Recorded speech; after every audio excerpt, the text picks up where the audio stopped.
Worldwide movement. Peace, love, respect. Big King Sadiq hollering at you one more again. All right.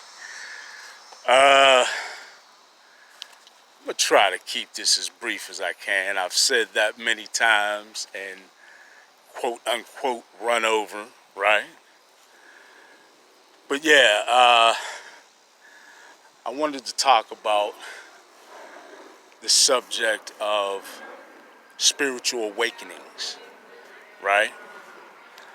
And what those experiences can be like, right?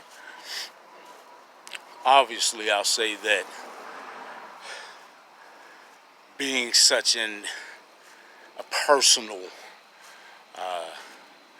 individual experience, right? It will most certainly vary from one individual to the next, right? A spiritual awakening, just to frame sort of a definition of what we're talking about, would be an experience where an individual or person comes to a very profound, right? A life-altering, a spiritual, energetic experience that provides them with what is referred to as an epiphany of sorts. And this profound discovery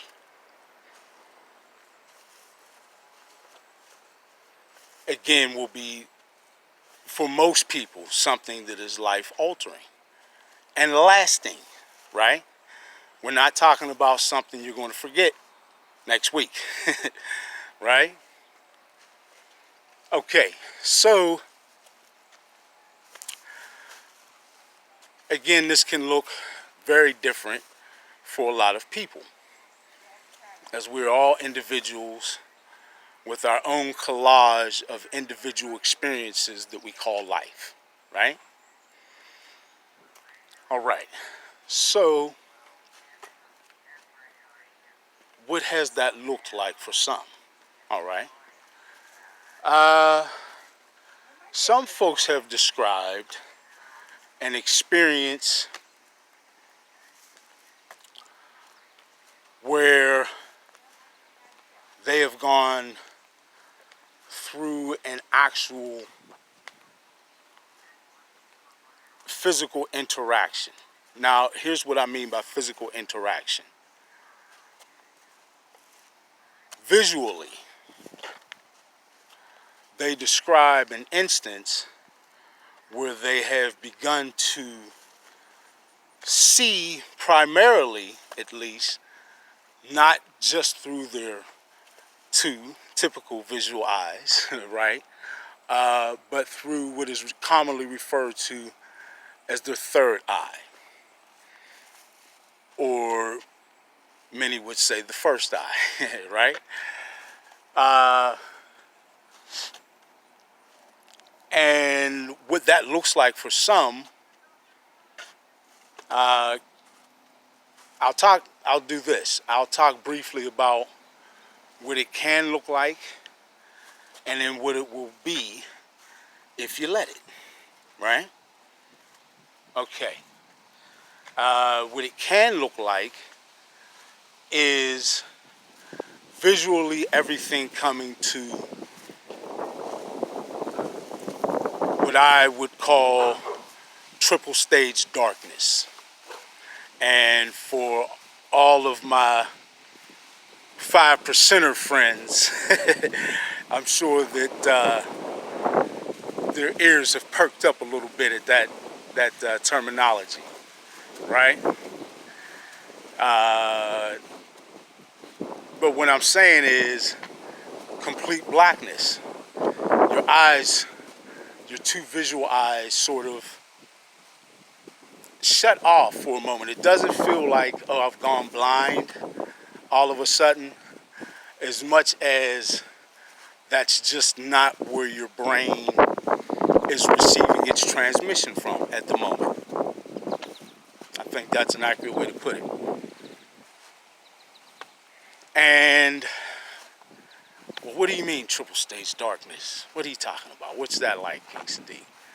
I'm literally talking about blackness, where your mind has begun to, what it actually is that you're looking inward instead of externalizing your experience. Instead of externalizing your life experience, you're at that moment looking inward, right? And this is why you perceive blackness, because from that point, you have complete creative control. And it's literally like a pristinely clean blackboard, right? Where you can have complete creative freedom to portray what you will, to create what you will. And we know that in life, that looks like, or that ends up becoming your experiences, right? And we've talked in previous videos about how we manifest always, but either one of two ways, subconsciously or consciously, right? It's at that moment of looking inward that one is beginning to at least enter the stage for you to manifest consciously, at least for the most part. Now, the reason why I say what that can be and what it will be, it can be for many people a very frightening and scary experience, right? Why do you say that, King Sadiq, and in what way? Well, most individuals, through no fault of their own, I might add, are programmed with an enormous amount of fears, right? Our society is a very, very fear-driven society, right? Down to the products that you buy, to the institutions and things that you invest in your life. If you honestly think about it, just to give you an example, the entire insurance industry is based off of fear. You are putting away for, you are saving up for, you're cushioning yourself for the blow of something that, even if it will happen, you don't know when it will, and may not in fact happen. Unless we're referring to life insurance, and then there's still different perspectives I can give you on that, but that's another video. But the point and the gist of this is that fears drive our mentality in this society. And an individual who has not gone through the process of removing all those fears, right, which is really a very detailed and introspective process that one must go through for themselves individually, right? And proves quite difficult for many. Understandably so, when you again take into account the fact that we are bombarded with so much fear-driven content from various forms of multimedia from the moment you awake in the day, right? A lot of folks go to sleep with their phones right up next to their faces, right? With headphones in their ears, right? Think about that. It's a lot of programming, that you may not perceive consciously, but you certainly are recording subconsciously. And remember, most of the time that you are manifesting your reality, you are doing so from your subconscious. Seems like somebody has an interest in programming your subconscious, and that should be you, right? That should be you. So, again, unfortunately, a lot of folks have not gone through that process of removing those fears. So, to experience this process can be all of a sudden a very frightening experience, because we're talking about you at that point being completely autonomous, you at that point being completely sovereign, being 100% responsible for your entire surroundings, for everything that is and does make up your life, your experience of life, your perception of life, right? Now, why should that be frightening to us, King Sadiq? Because most people, if you really think about it, just like I actually stated, are constantly being bombarded with stimuli that programs you in those areas. So much so that most of us have become dependent on that programming to tell us what to perceive, how to perceive it, what our lives actually look like and should look like, right? So for all of that sort of guidance, right, to be instantly removed, and for you to realize, wow, I actually am in control of everything, that's frightening. Because it takes a great deal of spiritual maturity to be able to handle that, and for it to be an extreme benefit. And most people, unfortunately,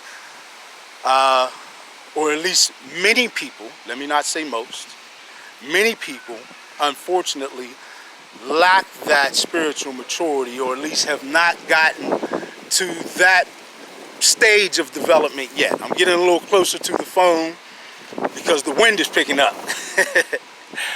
But yeah, most people haven't gotten there yet. No fault of their own. That is not for me to, or any of us who feel like we have gotten to that point, to look down on those folks. We're no better than anyone else, right? No one is any better than anyone else. We're all just at different stages of spiritual development. That's all. That's literally all it is. And for immortal beings, and last I checked, scientifically affirmable, you cannot kill or destroy the two things that human beings are made up of: matter and energy. They only alter in state.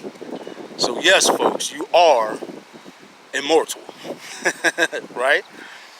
And for immortal beings,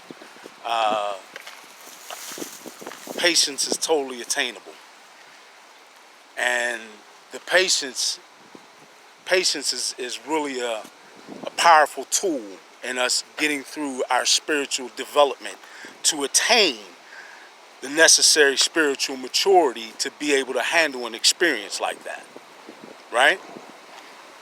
So it's no one's fault if they're not ready to experience that. So that's what it can be if you're not ready for it. What it will be, if you are ready for it, is a unfathomably empowering feeling. Unfathomably, right? It is a mental, physical, emotional, energetic, spiritual state of being that makes you feel worthy of sovereignty, right? that makes you realize that you've had the power that you've been externalizing to others within you all along. That you in fact do have free will, and you can use and should use that free will and that choice to write your own reality, free and independent of any other source telling you what your reality should be or look like, what your experience should be or look like. That's up to you. And you realize that completely from that point, from that state. And it's incredibly empowering if you allow it to be. You'll no longer have any feeling of being a victim, right? You'll no longer have any feeling of being lost. You'll no longer have any feeling of loss, because you realize that honestly, on an energetic level, we all are connected and will remain connected, for we all are one and always will be, right? And you can't lose yourself. Even though sometimes we seem to try. Just a joke there, folks. But look, when you allow it, such a spiritual awakening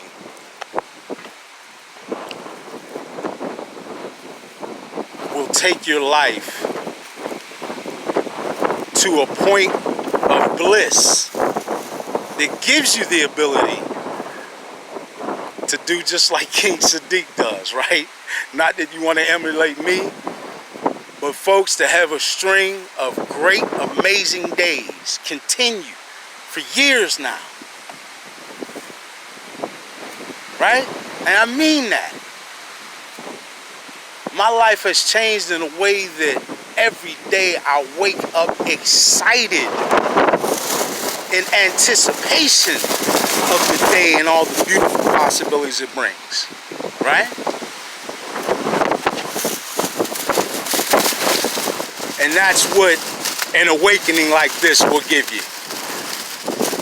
We're here, great brethren to win, great friend to win, riling up on us, but we'll continue to finish this out. So, if one has the necessary spiritual maturity to have this spiritual awakening,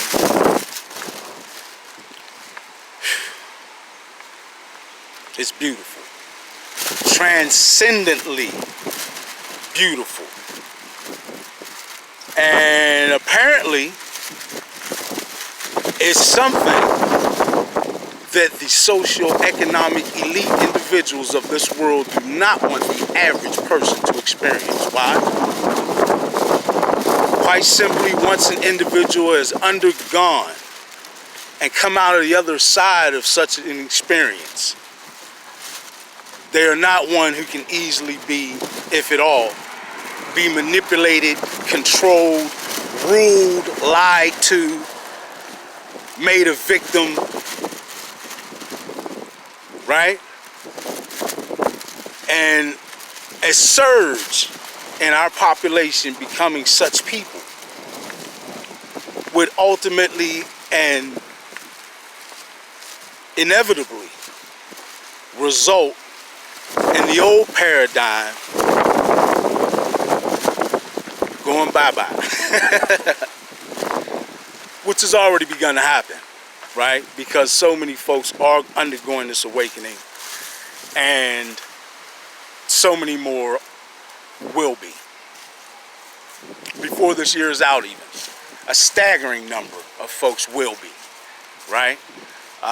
And that beautiful experience will prove to be something that aids us tremendously in changing our world to reflect the new paradigm, the new higher vibrational frequency paradigm. What? The worldwide movement. Peace, love, respect. Big King Sadiq hollering at you one more again. I'm out. I love you all. Thank you. Truly. Peace, love, respect.